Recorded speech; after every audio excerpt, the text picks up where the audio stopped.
Bienvenida una vez más a la primera cumbre online de Mujeres en Acción. Esta cumbre llega a ti gracias al Club de Mujeres en Acción Club MEA. Hoy te presenta la formalización de tu emprendimiento, un taller con la contadora pública Viviana Sanabria. Ella es paraguaya, emprendedora, contadora pública, especialista en tributación y nos va a estar guiando para formalizar nuestro emprendimiento. Ponete cómoda, toma tu cuaderno y lápices y empecemos. Hola, mi nombre es Viviana Sanabria. Muchas gracias a las organizadores de la Cumbre Mujeres en Acción por la invitación de ser parte de este gran evento. Soy contadora pública, especialista en impuestos y procedimientos, y el tema que yo voy a tocar hoy son los pasos para crear y formalizar mi empresa. Vamos a ver entonces cuál es el primer paso, cuál es el primer requisito que yo tengo que tener en cuenta para formar mi empresa. Primero que nada tengo que elegir la zona y el local donde voy a ejercer, voy a realizar mis actividades. ¿Por qué es importante esto? Es importante porque de acuerdo a la zona y de acuerdo a la actividad que quiero realizar, existen zonas donde por ordenanzas municipales algunas actividades están prohibidas. Entonces, primero debo ir al municipio y verificar de que puedo realizar esa actividad comercial en el lugar donde yo deseo. Luego tengo que ver que el local cuente con planos aprobados.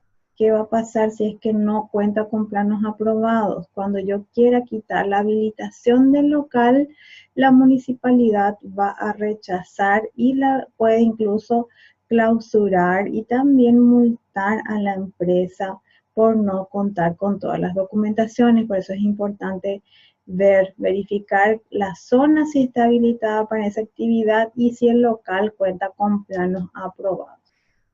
El paso 2 es elegir qué tipo de empresa quiero formar. ¿Será solamente mía o voy a formar una sociedad con otra persona? Si voy a formar solamente yo, va a ser una sola persona la que va a formar esta actividad, esta empresa, tengo dos opciones. Uno es formar una empresa unipersonal y otra la empresa unipersonal de responsabilidad limitada. ¿Cuáles son las diferencias y las ventajas y desventajas de estas dos figuras? De una empresa unipersonal, la ventaja es de que no se necesita un capital mínimo, los trámites son simples y más económicos y dependiendo del monto de facturación uno puede escoger como obligación el impuesto a la renta del pequeño contribuyente, que es una obligación fácil de liquidar, mucho más sencilla que el IRASIS, y está sujeto a que mi facturación no supere los 500 millones guaraníes anuales. Pero para cada empresa es necesario evaluar si es conveniente o no escoger esta obligación, porque a lo mejor, de acuerdo a la actividad, es mucho más conveniente elegir el régimen general, que es liquidar el IRASIS. También se liquida en forma anual, pero tiene otros requisitos. Vamos a ver más adelante. ¿Cuál es la desventaja de este tipo de empresa, de la empresa unipersonal, donde está constituida por una sola persona? Es que el propietario responde incluso hasta con los bienes personales en caso de quiebra del negocio. Luego tenemos la empresa unipersonal individual de responsabilidad limitada. ¿Cuáles son las diferencias y las ventajas y las desventajas? También está conformado por una sola persona. Nada más que esta persona responde solamente hasta con el patrimonio de la empresa. Está totalmente separado los bienes personales con el patrimonio de la empresa. ¿Cuáles son las ventajas? Como ya dijimos, el propietario solo responde hasta con el patrimonio de la empresa. Y en caso de quiebra está bien separado sus bienes personales con los bienes de la empresa. ¿Cuál es la desventaja que tiene?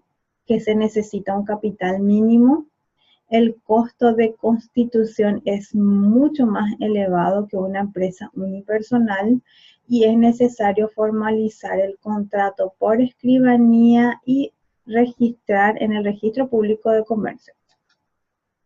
Luego, si en realidad lo que yo deseo es formar una sociedad, no una empresa unipersonal, tengo estas dos opciones más que son las más conocidas. Existen otras más, pero estas son las más conocidas y más utilizadas.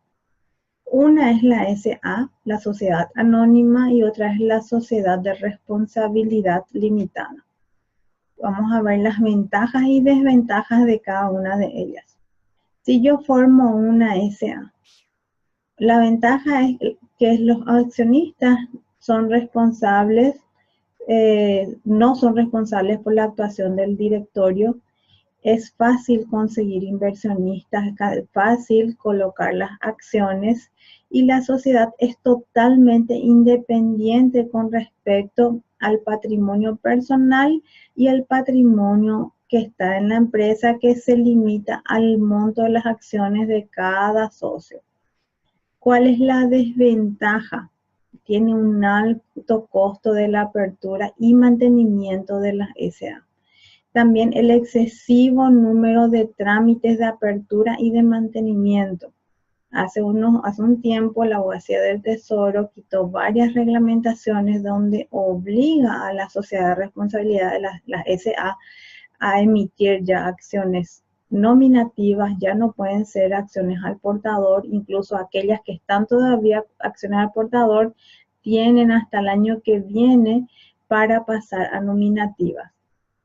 También exige que se comunique toda venta de las acciones, se comunica la realización de asambleas ordinarias y extraordinarias, tiene que tener un síndico titular y síndico suplente, que son los encargados de verificar que se cumpla todo lo que dice el estatuto y todo lo que las reglamentaciones exigen a esa empresa. Tendrían una figura de auditores a las empresas, a las sociedades anónimas. Las desventajas de una SRL es de que los aportes en dinero deben integrarse en un 50% como mínimo.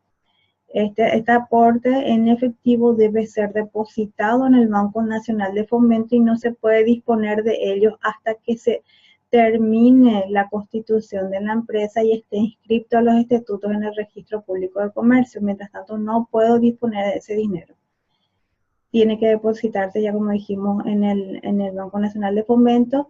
Y si los socios desean transferir sus cuotas de capital, los otros socios tienen que estar de acuerdo, o por lo menos la mayoría, para yo poder transferir mis cuotas sociales.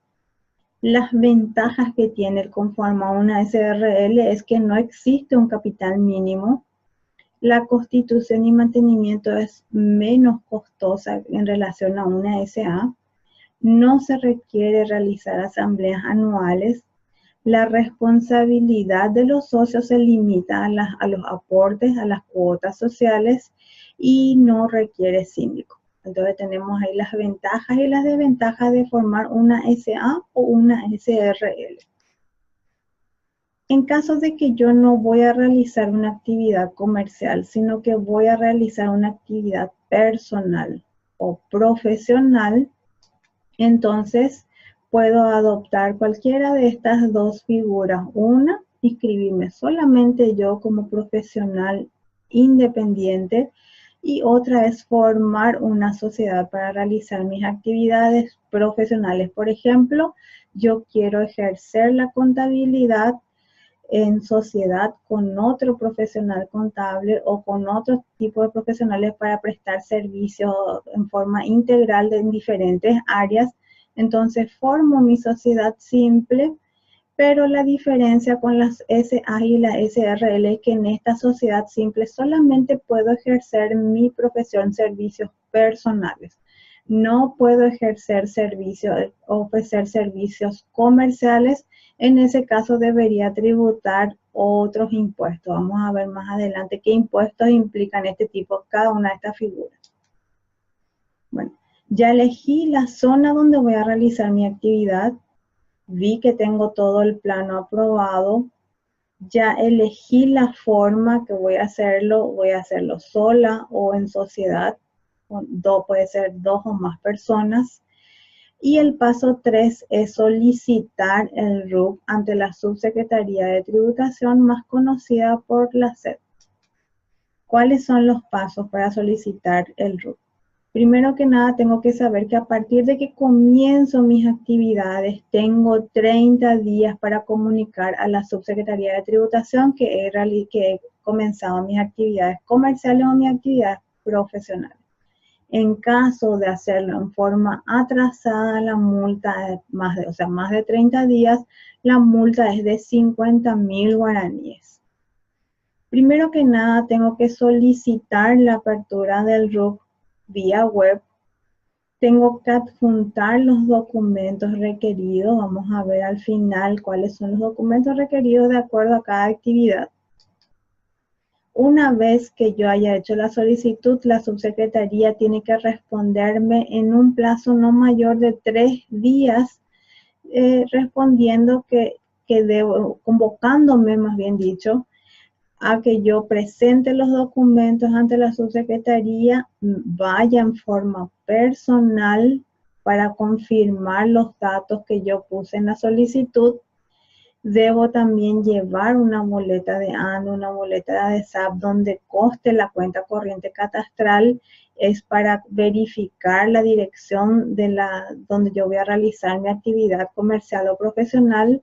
También debo firmar un acta de manifestación de voluntad. ¿Para qué? Para la obtención de la clave de acceso al Marangatú.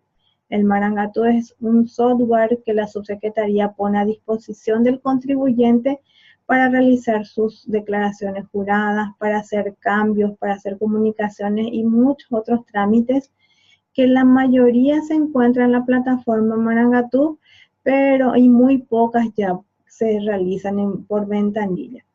También debo registrar mi huella dactilar, mis datos biométricos y también me van a quitar una foto cuando yo me vaya a la subsecretaría.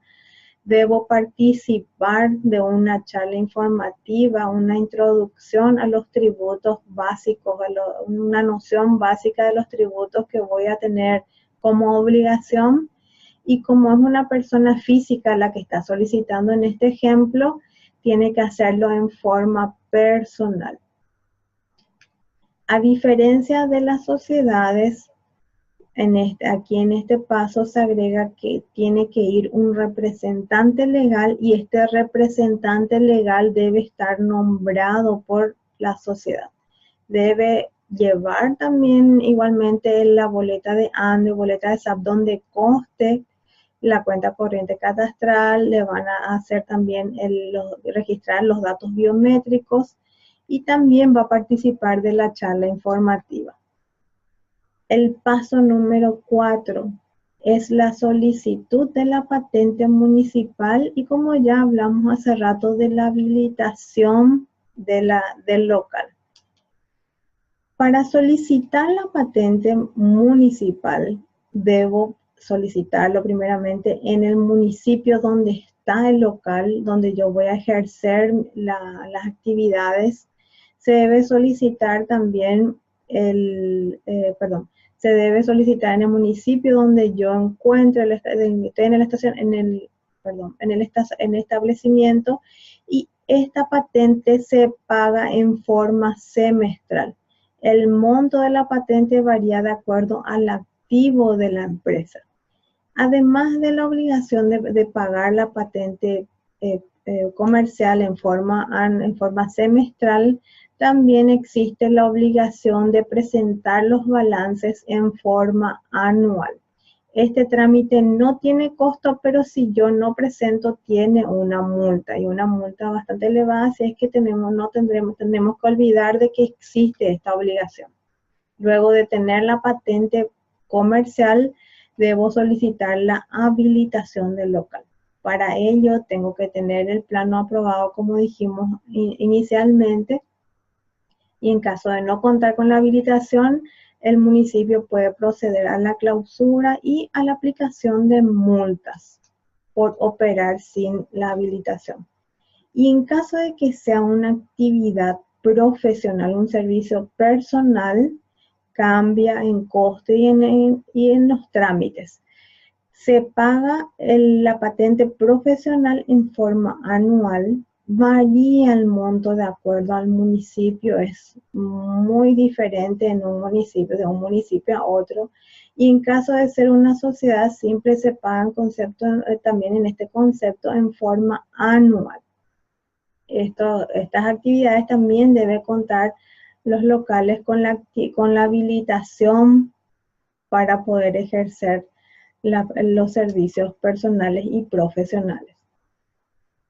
Como paso número 5, ya tengo mi RUC, ya tengo mi patente, ya tengo los primeros pasos. Ahora lo que tengo que hacer es registrar todos mis movimientos en los libros contables, que para cada caso varía también.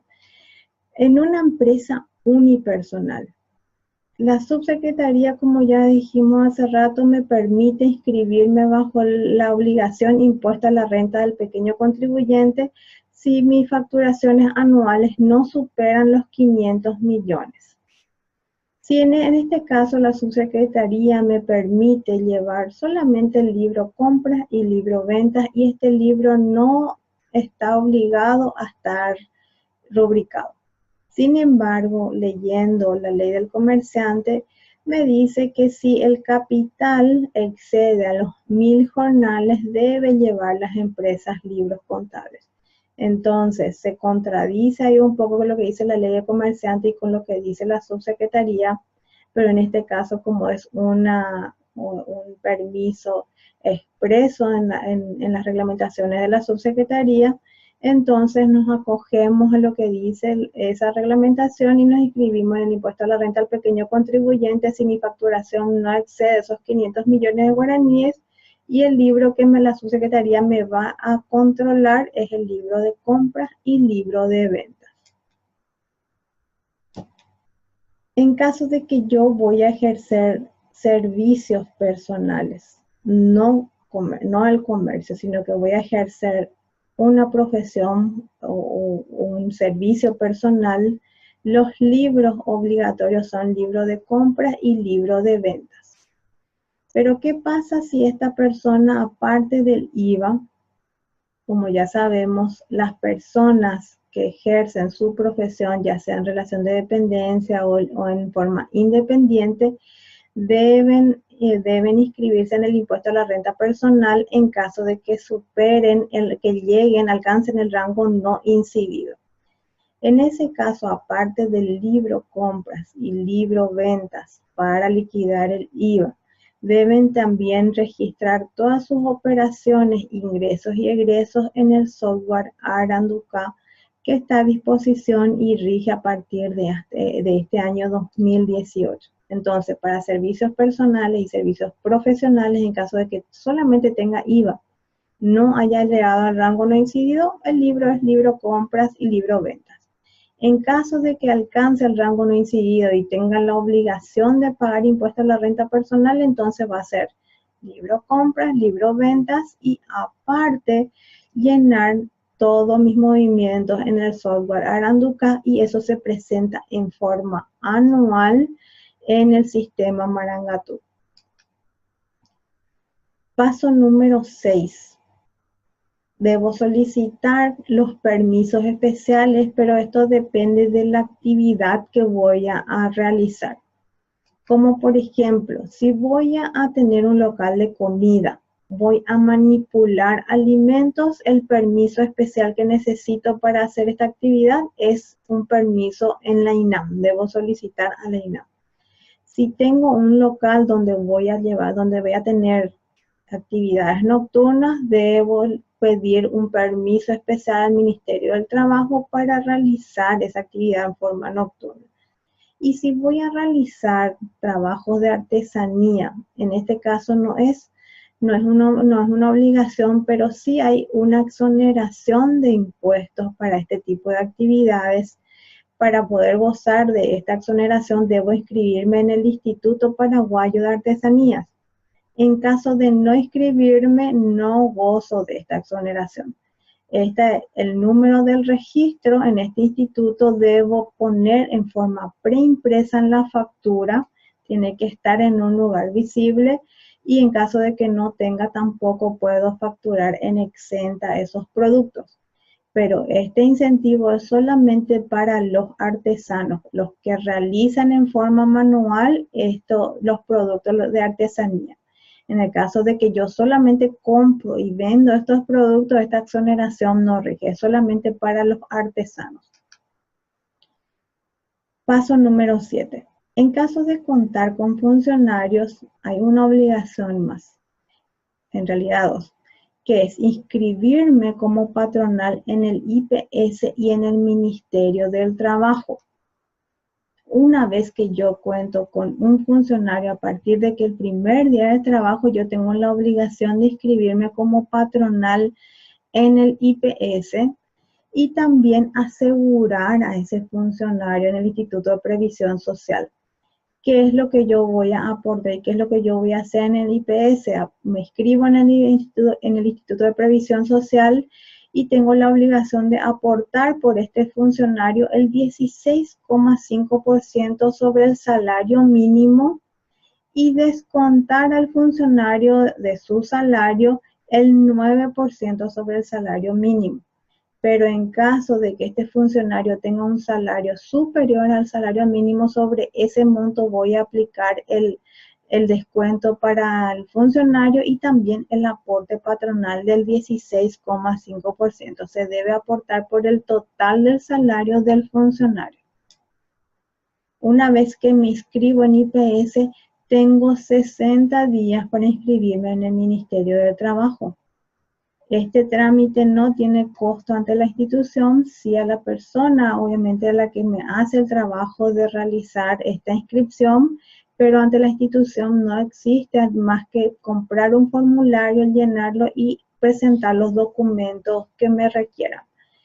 Una vez inscripta, si yo me inscribo fuera del plazo de los 60 días, hay una multa, una escala de acuerdo a los días de atraso bastante onerosa, así es que yo recomiendo que una vez que se inscriban en el IPS no tarden mucho de inscribir en el Ministerio del Trabajo.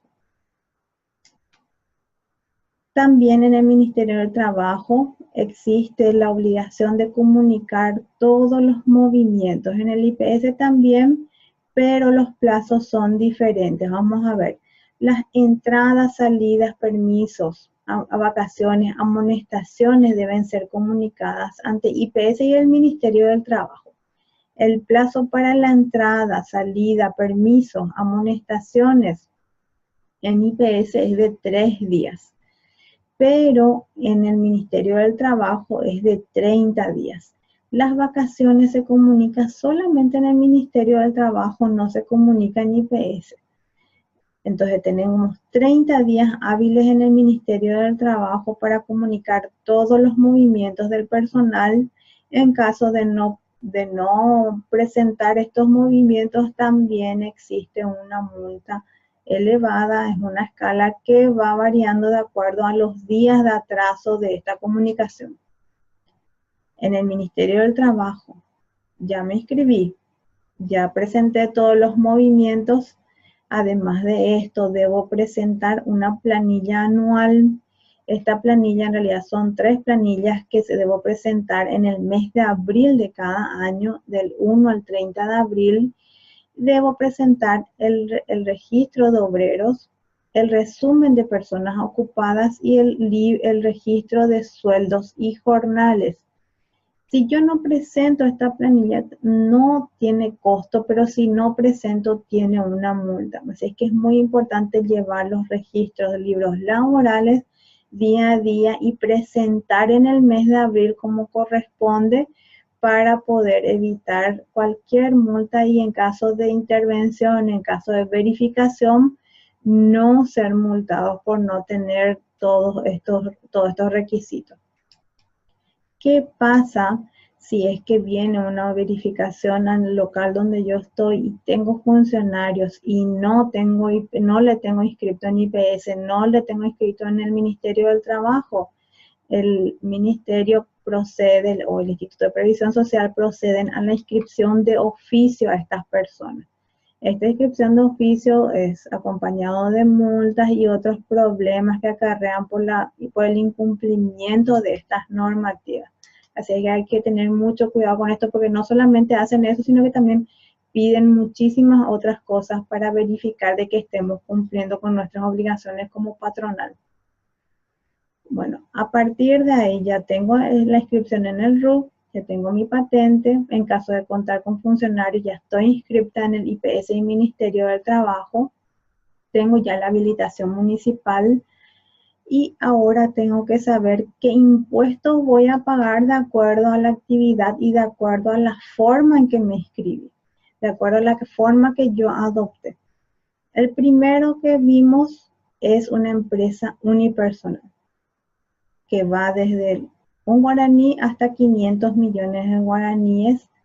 Esta figura, esta obligación es opcional. Yo puedo inscribirme directamente en el IRASI, no es obligatorio que yo escoja esta obligación en el momento de habilitar mi empresa. ¿Cuánto es lo que voy a pagar en esta figura? En el impuesto a la renta del pequeño contribuyente, en concepto de IVA, puedo inscribirme en el IVA mensual o en el IVA simplificado. En el IVA mensual, que es la tasa del 10%, es solamente para aquellos que tengan alguna obligación de presentar este impuesto en forma mensual. Puedo acogerme al régimen simplificado y va a ser una presentación en forma anual y se aplica un coeficiente del 7,3% en concepto de IVA. Para el impuesto a la renta al pequeño contribuyente, la tasa es del 10%, se aplica sobre la base presunta o la base real sobre la menor. La base presunta se presume que la utilidad de la empresa es el 30%, entonces se aplica sobre la base del 30% la tasa, o la base real, la que resulte menor. La base real sería todos los ingresos menos las compras deducibles. El resultado o la utilidad sobre ese monto se aplica la tasa. Entonces, base presunta, base real, la que resulte menor se aplica el impuesto a la renta del pequeño contribuyente. Pero ¿qué pasa si soy empresa unipersonal y mi facturación excede los 500 millones de guaraníes o soy una empresa unipersonal individual de responsabilidad limitada? Entonces, la obligación que voy a tener en impuestos va a ser IVA régimen general a una tasa del 10%, IRASIS, que es el impuesto a la renta de actividades comerciales, industriales y de servicios régimen general, a una tasa del 10%. Además, tengo la obligación de hacer anticipos en conceptos de IRASIS en esta obligación. Luego tenemos la SA y la SRL. También tengo la obligación del IVA, régimen general a una tasa del 10%. IRASIS, impuesto a la renta a las actividades comerciales, industriales y de servicios, régimen general a una tasa del 10%. También tengo que realizar anticipos del IRASIS en concepto de distribución de utilidades a una tasa del 5% por la distribución de mis utilidades, de la utilidad de la SA y la SRL. Y si yo tengo una sociedad simple por realizar en forma asociada, en forma de sociedad, mis servicios personales, mis servicios profesionales, la obligación es el del IVA a una tasa del 10% y también el impuesto a la renta personal a una tasa del 10%. ¿Qué pasa si yo voy a ejercer solamente servicios personales o profesionales? Entonces la obligación es solamente del IVA a una tasa del 10%. Y una vez que yo haya alcanzado el rango no incidido para este año, tengo la obligación a partir de ese día, del día siguiente de haber alcanzado, la obligación de inscribirme en el impuesto a la renta personal y la tasa es del 10%.